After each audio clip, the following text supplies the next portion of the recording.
ഒരു കണ്ണീർ കണം ഞാൻ മറ്റുള്ളവർക്കായി പൊഴിക്കവേ ഉദിക്കയാണിന്നാത്മാവിൽ ആയിരം സൗരമണ്ഡലം. ഒരു പുഞ്ചിരി ഞാൻ മറ്റുള്ളവർക്കായി ചെലവാക്കവേ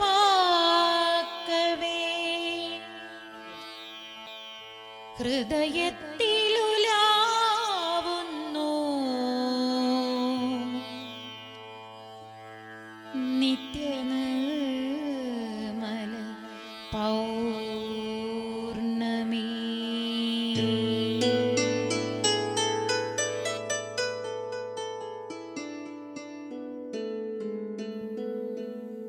മറ്റുള്ളവർക്കായി നാം പൊഴിക്കുന്ന ഓരോ കണ്ണീർക്കണങ്ങളും ഓരോ പുഞ്ചിരിയും നമ്മുടെ ഹൃദയത്തിൽ നിത്യനിർമ്മലമായ ഒരു പൗർണമി സൃഷ്ടിക്കുന്നു.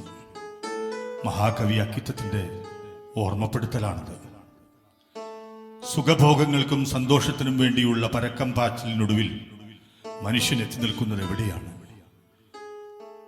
ഒരുവൻ ലോകം മുഴുവൻ നേടിയാലും ആത്മാവ് നഷ്ടപ്പെട്ടാൽ അതുകൊണ്ട് എന്തു പ്രയോജനം?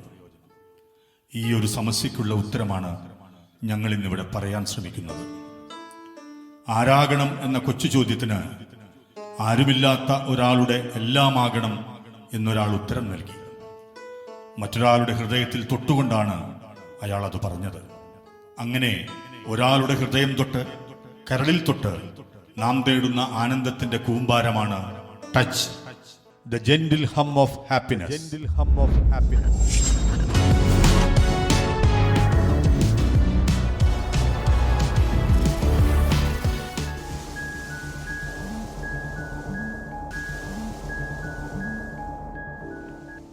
ഹലോ ഗായ്സ്, അങ്ങനെ നമ്മൾ ഈ ഹിമാലയത്തിന്റെ താഴ്വാരത്തിൽ എത്തിയിരിക്കുകയാണ്. ഇവിടെ നമ്മൾ എടുക്കാൻ ഉദ്ദേശിക്കുന്നത് ഒരു അടിപൊളി റീൽസ് ആണ്. എല്ലാവരും റെഡിയല്ലേ? ഞങ്ങൾ റെഡിയാണ്. ഓക്കേ, റെഡിയല്ലേ? Start camera, action. ഉലലായ് ഉലലായ് ഉലലലലായ് ഉലലായ് ഉലലായ് ഉലലലലായ് ഉലലായ് ഉലലായ് ഉലലലലായ് ഉലലായ് ഉലലായ് ഉലലലലായ്.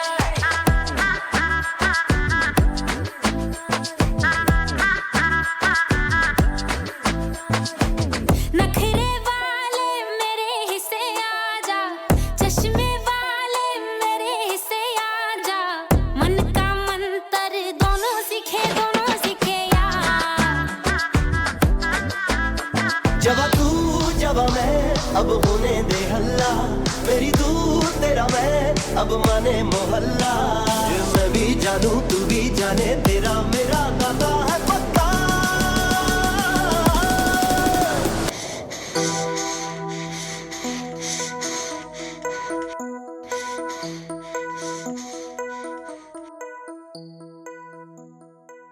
ഓ സൂപ്പർ, അടിപൊളി, നിങ്ങൾ തകർത്ത് കളഞ്ഞു. എവിടെ നോക്കട്ടെ, ഒന്ന് മാറിക്ക്, എനിക്ക് കാണാൻ പറ്റുന്നില്ല. നീ കാണാൻ ഇങ്ങനെ കാട്ടിക്കേ, ഞാൻ കാണട്ടെ. അങ്ങനെ നീ മാത്രം കണ്ടാ മതിയോ? എനിക്കും കാണണം. ഒന്ന് പോവല്ലെന്ന് ഞാൻ കണ്ടേ. ഇത് മതിട്ടാ, എന്നെ കാണാൻ രസമുണ്ട്. മാറില്ല, ഇത് റെഡിയാവൂല. ഏഞ്ചല്, നീ എന്തുട്ടായി കാണിക്കണേ? ഒന്ന് അനങ്ങി കളിക്കേ. ഏത് നേരം നോക്കിയാലുള്ള ഒരു തീറ്റ. ഇങ്ങോട്ട് കാട്ടിക്കേ. എനിക്ക് വിശക്കുന്നു.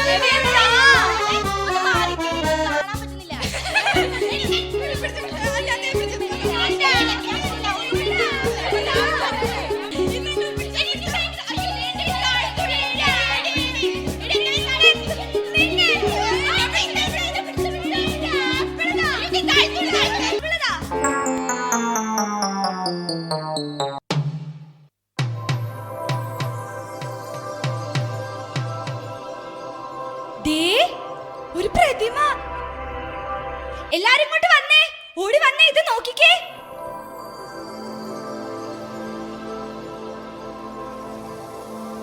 ഇതൊരു സന്യാസിയെ പോലെ ഉണ്ടല്ലോ.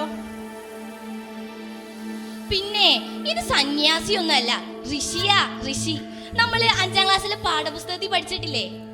പിന്നെ ഋഷിയൊന്നുമല്ല, മഹർഷിയാ. മഹർഷിയാണെങ്കിലേ ഇത് വാൽമീകിയാണ്, വാൽമീകി, അതുറപ്പാണ്. പഠിച്ചോനെ, നിങ്ങൾ എന്തൊക്കെയാണ് ഈ പറയണേ? ഇതിനെ ഞാൻ കണ്ടിരിക്കണെന്ന് ഏതാണ്ട് ഒരു അഞ്ജലിയുടെ പരസ്യത്തില്.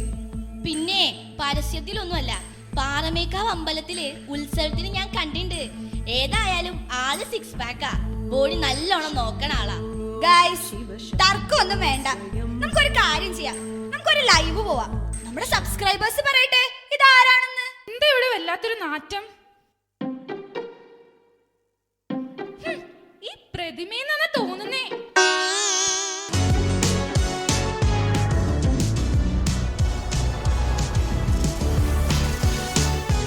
ഓം ശാന്തി ശാന്തി.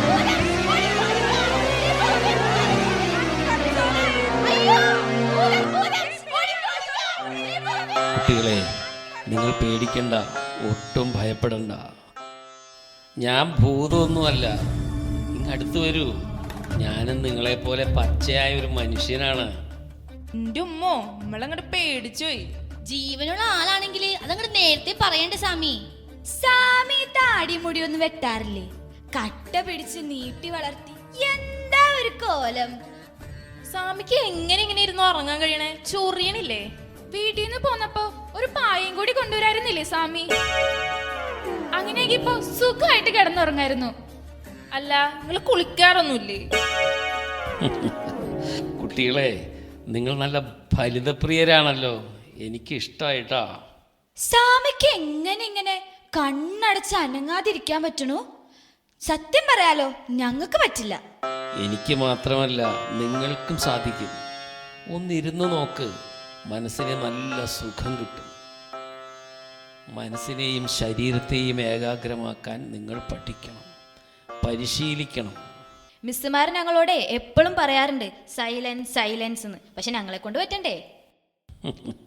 കൊള്ളാം. ആട്ടെ, നിങ്ങൾ എന്തിനാണ് ഈ ഹിമാലയത്തിൽ വന്നത്?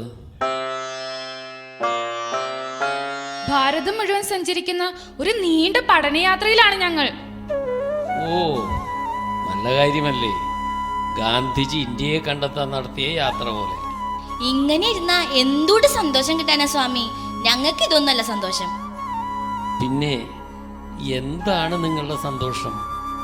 എല്ലായിടത്തും ഇങ്ങനെ യാത്ര പോണം, സെൽഫി എടുക്കണം, റീൽസ് എടുക്കണം, ഡാൻസ് കളിക്കണം, അങ്ങനെ അടിച്ച് പൊളിക്കണം.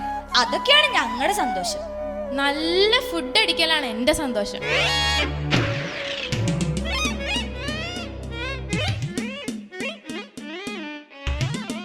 സ്വാമി ഇവിടെ കുത്തിയിരുന്ന് ധ്യാനിക്കുന്നത് പോലെയല്ല, ഞങ്ങൾ ഇന്ത്യ മുഴുവനും കറങ്ങി അടിച്ചു പൊളിച്ചു. എന്തെല്ലാം കാഴ്ചകളാണ് ഞങ്ങൾ കണ്ടതെന്ന് സ്വാമിക്കറിയാമോ? അത് പറഞ്ഞാലല്ലേ അറിയൂ മക്കളെ. പറയൂ, ഞാനൊന്ന് കേൾക്കട്ടെ.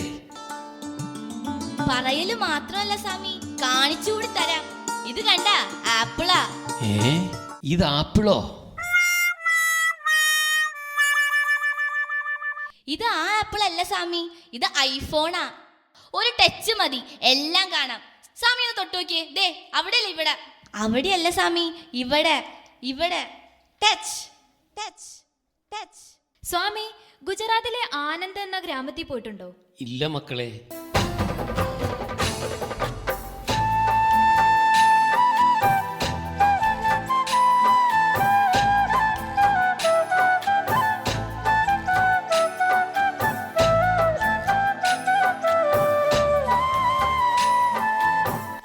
സ്വാമി, അതൊരു കുഗ്രാമമായിരുന്നു.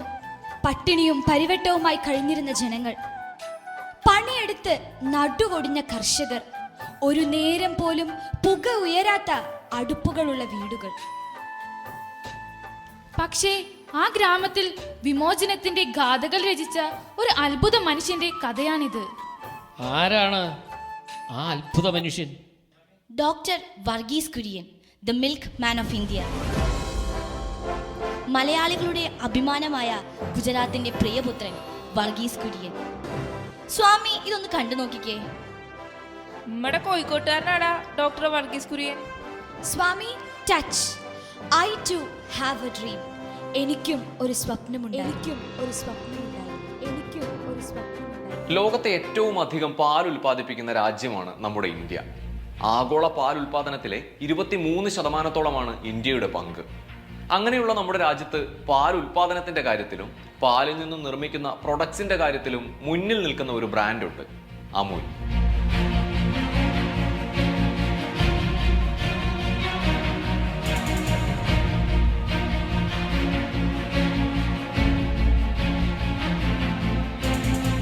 ഗുജറാത്തിലെ ആനന്ദ് എന്ന സ്ഥലത്തു നിന്നും പ്രവർത്തനം തുടങ്ങിയ അമൂൽ വളർന്നു കയറിയത് ഇന്ത്യയുടെ ചരിത്രത്തിലേക്കായിരുന്നു.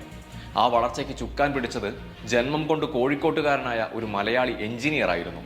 പേര് വർഗീസ് കുര്യൻ.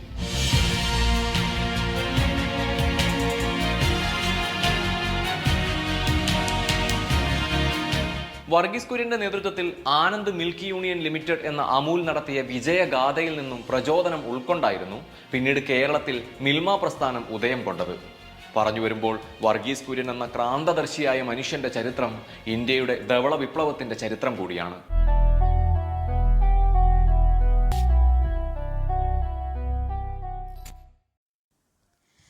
ധവള വിപ്ലവത്തിന്റെ ഉപജ്ഞാതാവായ വർഗീസ് കുര്യൻ മെറ്റലർജിയിലും ന്യൂക്ലിയർ ഫിസിക്സിലും ബ്രിട്ടീഷ് ഗവൺമെൻറ്റിൻ്റെ സ്കോളർഷിപ്പോട് കൂടി ഉപരിപഠനം നടത്തിയതിനു ശേഷം തിരികെ വന്നിരിക്കുകയാണ്.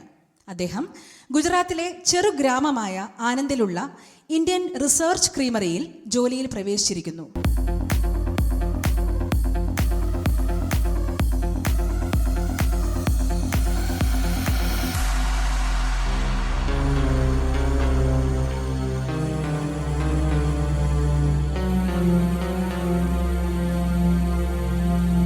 മിസ്റ്റർ കുര്യൻ, നിങ്ങളുടെ അടുത്ത പദ്ധതി എന്താണ്? കഴുതപ്പാലിൽ നിന്ന് പാൽപ്പൊടി ഉണ്ടാക്കലാണോ? അദ്ദേഹത്തെ അങ്ങനെയൊന്നും കളിയാക്കണ്ട. ഈ കുര്യനുണ്ടല്ലോ, എരുമപ്പാലിൽ നിന്നും നമ്മുടെ ഈ ചുരുങ്ങിയ സംവിധാനങ്ങൾ ഉപയോഗിച്ച് പാൽപ്പൊടി ഉണ്ടാക്കാൻ വിജയിച്ച വ്യക്തിയാണ്. എന്നാലേ കുര്യൻ, നിങ്ങൾ ഗവൺമെന്റിന് വേണ്ടി നിങ്ങളുടെ പദ്ധതിയാണ് തുടർന്നോളൂ. അല്ല കുര്യൻ, നിങ്ങളൊന്നും മിണ്ടാത്തത് എന്താ? ഞാൻ കൃഷി വിഭാഗത്തിന് എൻ്റെ രാജി സമർപ്പിച്ചുകൊണ്ട് കത്തെഴുതിയിട്ടുണ്ട്.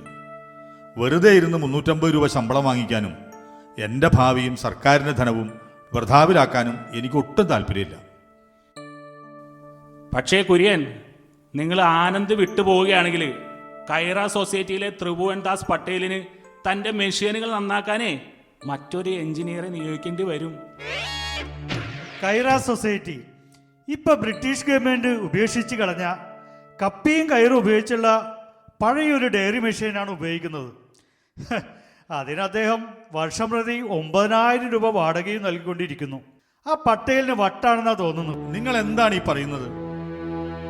കർഷകരുടെ അഭിവൃദ്ധിക്ക് വേണ്ടി തികഞ്ഞ അർപ്പണബോധത്തോടെ അഹോരാത്രം ജോലി ചെയ്യുന്ന പട്ടേലിനെ പോലെ ഒരാളെ അധിക്ഷേപിക്കാൻ നിങ്ങൾക്ക് എങ്ങനെ തോന്നുന്നു? കൈറ പാൽ സൊസൈറ്റിയുടെ അഭിവൃദ്ധിക്ക് വേണ്ടിയും കർഷകരുടെ പുരോഗതിക്ക് വേണ്ടിയും അദ്ദേഹം നടത്തുന്ന പ്രവർത്തനങ്ങളെ പ്രശംസിക്കുകയാണ് വേണ്ടത്. സർക്കാരിന്റെ പണവും പാഴാക്കി ചീട്ടും കളിച്ചുകൊണ്ടിരിക്കുന്ന നിങ്ങൾക്ക് പട്ടേലിനെ കുറ്റം പറയാൻ എന്താണ് അധികാരം? നിങ്ങൾക്ക് കുറെ സമയം ബാക്കിയുണ്ടെങ്കിൽ മിസ്റ്റർ പട്ടേലിനെ പറ്റി ഒരു സിനിമ ഉണ്ടാക്കൂ. തീർച്ചയായും മിസ്റ്റർ പട്ടേലിനെ പറ്റി ഞാനൊരു സിനിമ നിർമ്മിക്കുക തന്നെ ചെയ്യും. പാവപ്പെട്ട കർഷകരെ ചൂഷണം ചെയ്ത പോൾസൺ കമ്പനിക്കെതിരെ പോരാടി ഇവിടുത്തെ ക്ഷീരകർഷകന്റെ അഭിവൃദ്ധിക്ക് വേണ്ടി പാടുപെട്ട ആ മഹത് വ്യക്തിയെ ലോകമറിയട്ടെ. എന്നാലേ കുര്യൻ, നിങ്ങൾ വിരമിക്കുമ്പോൾ കിട്ടുന്ന ആനുകൂല്യങ്ങളെല്ലാം അതിനു വേണ്ടി അങ്ങോട്ട് ഉപയോഗിച്ചോളൂ. Okay, by Kurian. ബാ, നമുക്ക് പോകാം.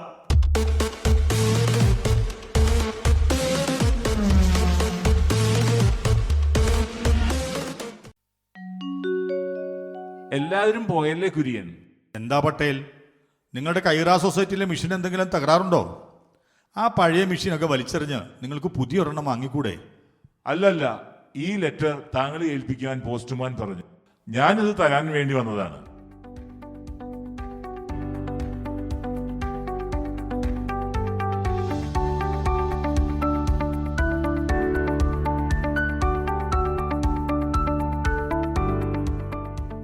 അവസാനം സർക്കാർ ആനന്ദിലുള്ള ഇന്ത്യൻ റിസർച്ച് ക്രീമറി അടച്ചുപൂട്ടാൻ തീരുമാനിച്ചിരിക്കുന്നു.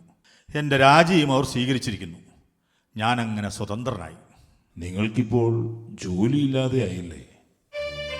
എൻ്റെ യോഗ്യത ഉപയോഗിച്ച് എനിക്ക് നല്ലൊരു ജോലി എളുപ്പത്തിൽ കണ്ടെത്താൻ പറ്റും. നിങ്ങൾക്ക് ഞങ്ങളുടെ കൈറ സൊസൈറ്റിയിൽ ജോയിൻ ചെയ്തുകൂടെ? വിദ്യാഭ്യാസമില്ലാത്ത ഞങ്ങൾക്ക് പ്രസ്ഥാനത്തിന്റെ പുരോഗതിക്കും കർഷകരുടെ അഭിവൃദ്ധിക്കുമായി വിദ്യാസമ്പന്നനായ താങ്കളുടെ ചിന്തകളും പദ്ധതികളും ഏറെ ഉപകാരപ്പെടും. അതുകൊണ്ട് ദയവ് ചെയ്ത് ഞങ്ങളെ സഹായിക്കൂ. ശരി, ഞാൻ ചേരാം. പക്ഷെ നിങ്ങൾ ആദ്യം ആ പഴയ മെഷീൻ ഉപേക്ഷിച്ച് ഒരു ആധുനിക ഡയറി പ്ലാന്റ് വാങ്ങണം. അതായത് ഒരു പുതിയ പ്ലേറ്റ് പാസ്റ്ററൈസിംഗ് മെഷീൻ. അതിന് എന്ത് വില വരും? ഏകദേശം 40,000 രൂപ. ഓ, അതൊരു വലിയ തുകയാണല്ലോ. പുതിയ ഒരെണ്ണം വാങ്ങാൻ നിങ്ങൾ തയ്യാറല്ലെങ്കിൽ എന്നെ വെറുതെ വിട്ടേക്ക്, ഞാൻ പോട്ടെ. ശരി, ഞാൻ സമ്മതിച്ചു മിസ്റ്റർ കുര്യൻ. പുതിയ മെഷീൻ സ്ഥാപിക്കുന്നതുവരെ ഒന്ന് ഞങ്ങളോടൊപ്പം നിൽക്കൂ. Stay where you are wanted, not where you are rewarded. Patelji, ഞാൻ ചേരാം.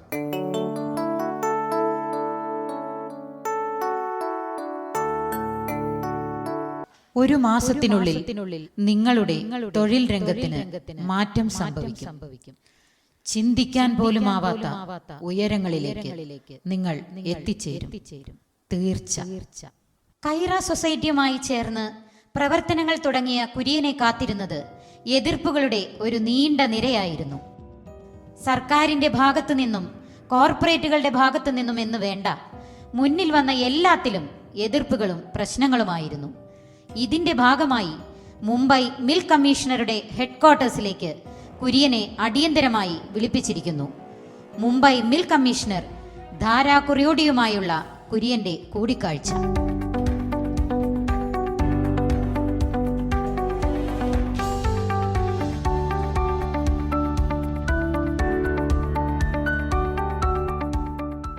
മിസ്റ്റർ കുര്യൻ, നിങ്ങൾ നൽകുന്ന പാലിന്റെ അളവിൽ ഓരോ തവണയും വ്യത്യാസമുണ്ട്. വേനൽക്കാലത്തെ അപേക്ഷിച്ച് എരുമകൾ ശീതകാലത്ത് ഇരട്ടി പാൽ തരും. അവരുടെ അകിടുകളെ നിയന്ത്രിക്കാൻ എനിക്കറിയില്ലല്ലോ. പക്ഷേ ബോംബെയിലെ ആളുകൾ വേനൽക്കാലത്ത് ഒരു ബോട്ടിൽ പാലും തണുപ്പ് കാലത്ത് 2 ബോട്ടിൽ പാലും കുടിക്കാറില്ലല്ലോ. കൂടുതൽ പാലെടുക്കുവാൻ എനിക്ക് കഴിയില്ല. ഞങ്ങളുടെ അടുക്കൽ നിന്നും കൂടുതൽ പാൽ വാങ്ങാൻ മടിക്കുന്ന നിങ്ങൾ പക്ഷെ ന്യൂസിലാൻഡിൽ നിന്നും പാൽപ്പൊടി ഇറക്കുമതി ചെയ്യുന്നുണ്ടല്ലോ. നിങ്ങളുടെ ഈ പ്രവൃത്തി തീർത്തും അനാവശ്യവും കർഷകരോട് ചെയ്യുന്ന അനീതിയുമാണ്. നിങ്ങൾ ഇന്ത്യയുടെ മിൽക്ക് കമ്മീഷണറാണോ അതോ ന്യൂസിലാൻഡിന്റെ ആണോ? നിങ്ങൾ ഗവൺമെന്റിനെ ചോദ്യം ചെയ്യുന്നു. നിങ്ങൾ സംഭരിച്ച പാലിൽ ഒരു ഈച്ച കിടക്കുന്നു. എന്നാലേ നിങ്ങൾ ആ ഈച്ചയുടെ ശ്വാസകോശത്തിൽ പാലുണ്ടോ എന്ന് പരിശോധിക്കൂ. വെറുതെ കഥകൾ മെനയല്ലേ. അപ്പോൾ നിങ്ങളുടെ പാലിൽ കണ്ടെത്തിയ ഫോർമാലിന്റെ കാര്യമോ? മിസ്റ്റർ കുറോഡി, ബോംബെയിൽ നിന്നും നിങ്ങൾ പാല് സംഭരിച്ചിരുന്ന സമയത്ത് പത്രങ്ങളിൽ വന്ന വാർത്ത ഓർമ്മയുണ്ടോ? അവരന്ന് പറഞ്ഞത് ഇന്ത്യയിലെ പാൽ ലണ്ടൻ നഗരത്തിലെ ഓടയിലെ വെള്ളത്തേക്കാൾ മോശമാണെന്നാണ്. ദാ സഹമന്ത്രി ചൗഹാൻ വരുന്നുണ്ട്.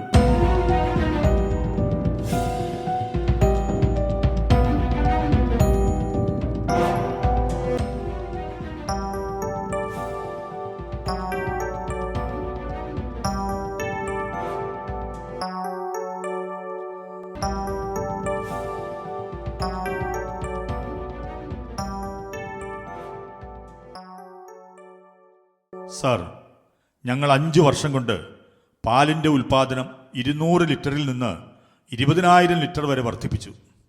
പക്ഷേ അത് ഫലപ്രദമായ രീതിയിൽ കേടുകൂടാതെ സൂക്ഷിക്കാൻ ഞങ്ങൾക്ക് ആവശ്യമായ സംവിധാനമില്ല. ഇത് പാൽപ്പൊടിയാക്കാനുള്ള സാങ്കേതിക സംവിധാനവും നിലവിലില്ല. വിദേശത്ത് ഉപരിപഠനത്തിന് അയച്ച ഒരാളെ കൊണ്ടെങ്കിലും നമുക്കൊരു പ്രയോജനം ഉണ്ടായല്ലോ. ഭാഗ്യം. നിങ്ങൾ സ്റ്റീൽ പ്ലാന്റിൽ ജോലി ചെയ്തിരുന്ന ഒരു മനുഷ്യനെ വിദേശത്ത് ഡയറി എഞ്ചിനീയറിംഗ് പഠിക്കാൻ വിട്ടു. പോയ എനിക്കാകട്ടെ പശു എങ്ങനെ ഇരിക്കുന്നു എന്ന് പോലും അറിയില്ല. ഇങ്ങനെയാണോ ഒരാളെ പരിശീലനത്തിന് തിരഞ്ഞെടുക്കേണ്ടത്?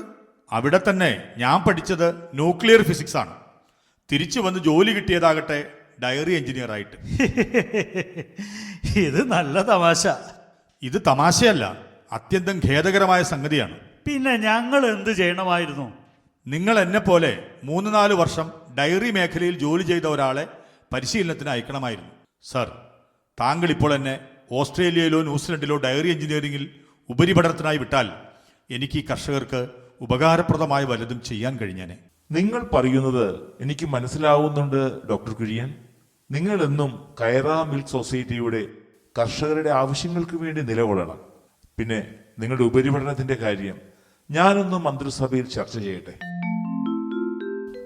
Dr. Kurian, you are a man with a big head and a big heart.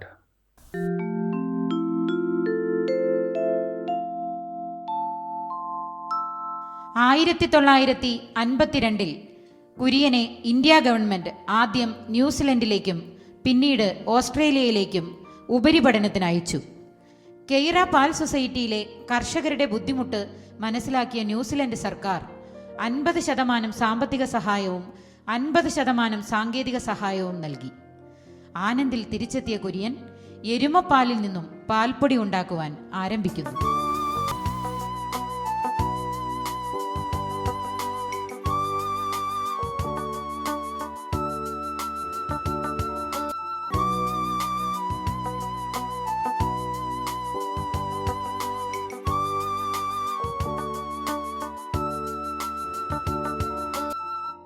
ഇന്ന് നമുക്കിവിടെ ഒരു മീറ്റിംഗ് ഉണ്ട്.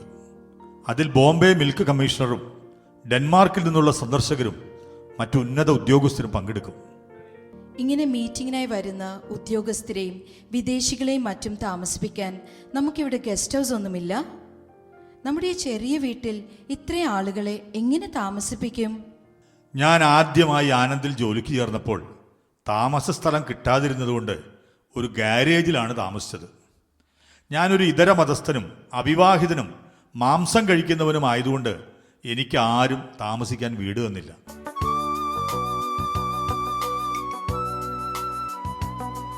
നമസ്കാരം ദീദി. മോളി ചോദിക്കുകയായിരുന്നു നമുക്കിവിടെ ഉദ്യോഗസ്ഥരെ താമസിപ്പിക്കാൻ ഗസ്റ്റ് ഹൗസ് ഒന്നുമില്ലേ എന്ന്. മോളി, ഇതാണ് മണീബൻ, ഇന്ത്യയുടെ ഉരുക്കു മനുഷ്യൻ സർദാർ വല്ലഭായ് പട്ടേലിൻ്റെ ഓമന മകൾ. എന്നെ കുറിച്ച് വർണ്ണിക്കുന്നത് നിർത്തു കുര്യൻ. നമുക്ക് മീറ്റിങ്ങിന് വരുന്ന ആളുകളെ എവിടെ താമസിപ്പിക്കാമെന്ന് ആലോചിക്കൂ. അതാണ് ദീദി ഞാനും ആലോചിക്കുന്നത്. ഈ മോളിയെ കല്യാണം കഴിച്ചില്ലായിരുന്നെങ്കിൽ എന്ന് ഞാൻ ഓർത്തു പോവുകയാണ്. ഇവൾ ഇവിടെ ഇല്ലായിരുന്നെങ്കിൽ ആ മുറി കൂടി ഒരു ഉദ്യോഗസ്ഥന് താമസിക്കാൻ കൊടുക്കാമായിരുന്നു. കുര്യൻ, അങ്ങനെയെല്ലാം പറഞ്ഞ് ഈ പുതുമണവാട്ടിയെ വിഷമിപ്പിക്കാതെ. മോളി വിഷമിക്കണ്ട. കുര്യനെ ഒരിക്കലും നിന്റെ ഭർത്താവ് മാത്രമായി കരുതരുത്. മഹത്തായ ഒരു കാര്യത്തിൻ്റെ അമരക്കാരനാണ് കുര്യൻ. നിരാലംബരായ ഒരു കൂട്ടം കർഷകരുടെ സ്വപ്നങ്ങൾ സാക്ഷാത്കരിക്കാൻ പ്രയത്നിക്കുന്നവൻ. അതിൽ വിഷമിക്കുകയോ കുര്യൻ കർഷകർക്ക് വേണ്ടി ചിലവഴിക്കുന്ന സമയത്തെക്കുറിച്ച് ഓർത്ത് അവരോട് അസൂയപ്പെടുകയോ ചെയ്യരുത്. ദാ മീറ്റിങ്ങിനായി എല്ലാവരും വരുന്നുണ്ട്.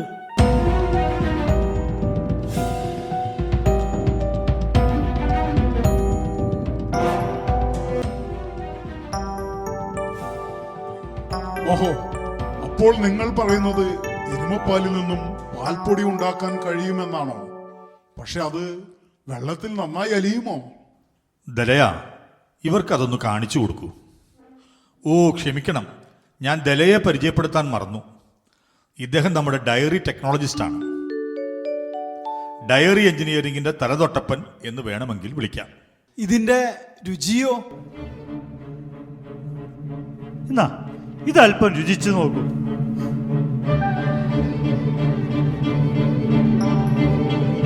എരുമപ്പാലിൽ നിന്നും പാൽപ്പൊടി ഉണ്ടാക്കാൻ സാധിക്കുമെന്ന് യുണിസെഫ് വരെ അംഗീകരിച്ചു കഴിഞ്ഞു.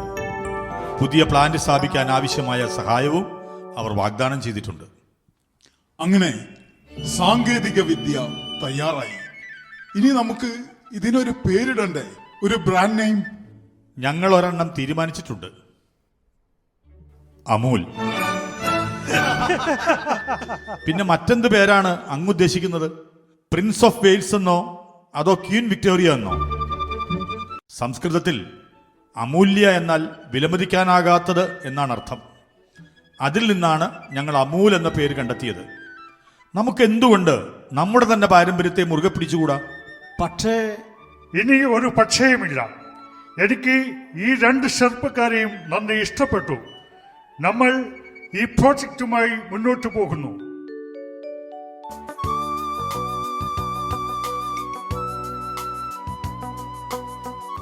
കുര്യൻ സാർ, നമ്മുടെ ഈ പ്രോജക്റ്റ് എപ്പോ പൂർത്തിയാകും?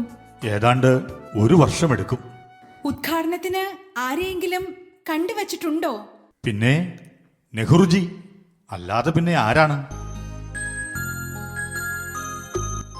അങ്ങനെയാണെങ്കിൽ ഞാൻ ഇപ്പോഴേ അദ്ദേഹവുമായി സംസാരിച്ച് ഒരു തീയതി ബുക്ക് ചെയ്ത് വയ്ക്കാം.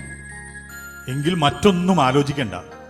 അടുത്ത ഒക്ടോബർ 31 തീയതി എന്ന് നിശ്ചയിച്ചോളൂ. സർദാർ വല്ലഭായ് പട്ടേലിന്റെ ജന്മദിനമല്ലേ അന്ന്? അങ്ങനെ നമ്മൾ ഇന്ത്യയിലെ ആദ്യത്തെ പാൽപ്പൊടി നിർമ്മാണത്തിനുള്ള പ്ലാന്റ് ആരംഭിക്കാൻ പോകുന്നു. എരുമപ്പാലിൽ നിന്നും പാൽപ്പൊടി ഉണ്ടാക്കാൻ സാധിക്കില്ല എന്ന് പറഞ്ഞെടുത്തു നിന്ന് നമ്മളിതാ പ്ലാന്റ് ഉദ്ഘാടനത്തിന്റെ തീയതി തീരുമാനിച്ചിരിക്കുന്നു. ഇതാണ് അമൂലിന്റെ ത്രിമൂർത്തികൾ.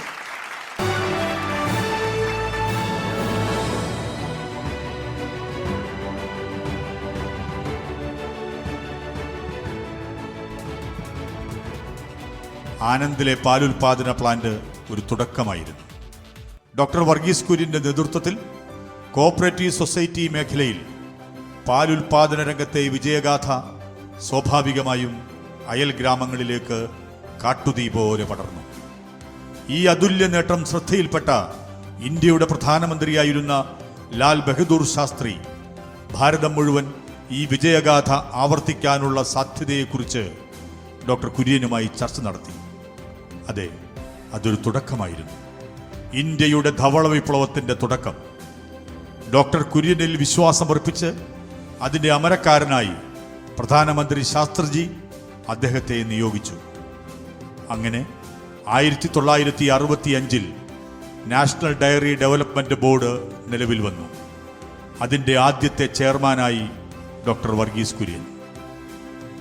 ഇന്ത്യ മുഴുവൻ ഡോക്ടർ കുര്യന്റെ നേതൃത്വത്തിൽ ധവള വിപ്ലവത്തിന്റെ ഈ കാറ്റ് ആഞ്ഞുവീശി.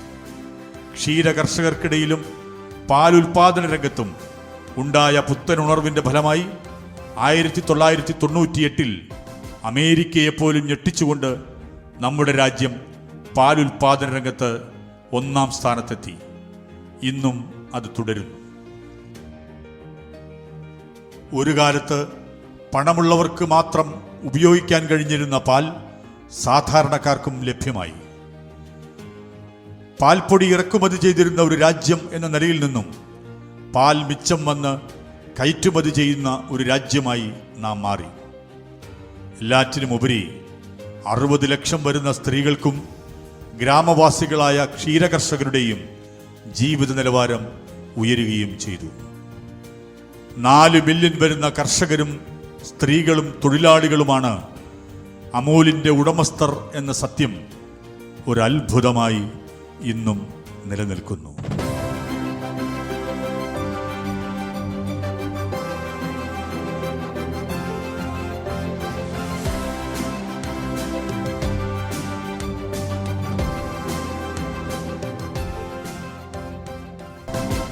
ഡോക്ടർ കുര്യൻ, നിങ്ങൾ ഈ വിജയത്തെക്കുറിച്ച് എന്തു പറയുന്നു? ഞങ്ങളുടെ പ്രവർത്തനങ്ങളെ ഗവൺമെന്റ് അടക്കം എല്ലാവരും ആദ്യം എതിർത്തു. നാലുപാട് നിന്നും എതിർപ്പ് മാത്രമാകുമ്പോൾ ഒന്നുകിൽ നിങ്ങൾ ആ ഉദ്യമം ഉപേക്ഷിക്കും, അല്ലെങ്കിൽ സർവശക്തിയും എടുത്ത് പോരാടും. അങ്ങനെ പ്രതിബന്ധങ്ങളോട് പോരാടുമ്പോഴാണ് നാം കൂടുതൽ ശക്തരാകുന്നത്. നിങ്ങൾക്ക് ശേഷം അമൂൽ നിലനിൽക്കുമോ? തീർച്ചയായും. നിങ്ങൾക്കൊരു പ്രസ്ഥാനത്തെ നശിപ്പിക്കാൻ എളുപ്പവഴി ഒന്നേ ഉള്ളൂ, അതിന് ലോണും ധനസഹായവും നൽകുക. അമൂൽ ഇതുവരെ അത് രണ്ടും സ്വീകരിച്ചിട്ടില്ല. ഈ വിജയത്തിന് പിന്നിലെ രഹസ്യം എന്താണ്? ഡയറി കമ്പനികൾ കർഷകരുടെ ഉടമസ്ഥതയിലായിരിക്കണം തുടങ്ങേണ്ടത്, ബിസിനസ്സുകാരുടെ അല്ല. ഞങ്ങളുടെ ഡയറിയിൽ വരുമാനം നേരിട്ട് കർഷകരുടെ കയ്യിലേക്കാണ് പോകുന്നത്. ഇവിടെ ലാഭം പിടുങ്ങുന്ന ഇടനിലക്കാരില്ല. ഞങ്ങൾ പോലും, ഞാനും ദലയയും പട്ടേലും ഇവിടുത്തെ ശമ്പളക്കാരായ ജോലിക്കാരാണ്. യുവജനങ്ങളോടുള്ള നിങ്ങളുടെ സന്ദേശം എന്താണ്? നിങ്ങൾ നിങ്ങളോട് തന്നെ സത്യസന്ധരായിരിക്കുക. ജീവിതം ഒരവസരമാണ്, അത് പാഴാക്കരുത്. നിങ്ങളുടെ കഴിവിൻ്റെ പരമാവധി ഉത്തരവാദിത്തം നിങ്ങൾ ഏറ്റെടുക്കുകയും മറ്റുള്ളവരുടെ പൊതുനന്മയ്ക്ക് സംഭാവന നൽകുകയും വേണം. നിങ്ങളുടെ ജീവിതത്തിൽ എല്ലാ ദിവസവും ഇത് കണ്ടെത്താനാകും. ധനസഹായം മാത്രമല്ല, നിങ്ങളുടെ സമയവും കഴിവും മറ്റുള്ളവർക്ക് വേണ്ടി ചെലവഴിക്കുക. കുര്യൻ സർ, ജീവിതം നിങ്ങളെ പഠിപ്പിച്ച ഏറ്റവും വലിയ പാഠം എന്താണ്? നിങ്ങൾ നിങ്ങളുടെ മാത്രം ലാഭത്തിന് വേണ്ടി പ്രയത്നിക്കുമ്പോൾ നിങ്ങളുടെ നേട്ടങ്ങൾ തികച്ചും ക്ഷണികമായി മാറുന്നു. നേരെ മറിച്ച് മറ്റുള്ളവർക്ക് വേണ്ടി നിങ്ങൾ ജോലി ചെയ്യുമ്പോൾ നിങ്ങൾക്ക് ലഭിക്കുന്ന ആത്മനിർവൃതി അത് വളരെ വലുതായിരിക്കും. കേരളത്തിലേക്ക് തിരിച്ചു വരുന്നതിനെ പറ്റി ഡോക്ടർ കുര്യൻ എന്താ നിങ്ങളുടെ അഭിപ്രായം? കേരളത്തിൽ കുര്യന്മാർ ധാരാളമുണ്ട്. പക്ഷേ അവിടെ ഇതുപോലൊരു പട്ടേലുണ്ടാവില്ല. ഈ സ്ഥാപനത്തിൻ്റെ വിജയത്തിന് പിന്നിൽ എന്നോടൊപ്പം കൈകോർത്തത് ഇവർ രണ്ടുപേരുമാണ്. ത്രിഭുവൻ ദാസ് പട്ടേലിൻ്റെ സംഘാടക മികവും പിന്നെ ഹരിചന്ദ് ദലൈലയുടെ സാങ്കേതിക ജ്ഞാനവും എൻ്റെ അറിവും കൂടി ഒന്നിച്ചപ്പോൾ അമൂലെന്ന അത്ഭുതം സംഭവിച്ചിരിക്കുന്നു. ഈ നവരാത്രി ദിനം നമുക്കൊന്നിച്ചാഘോഷിക്കാം. വരൂ.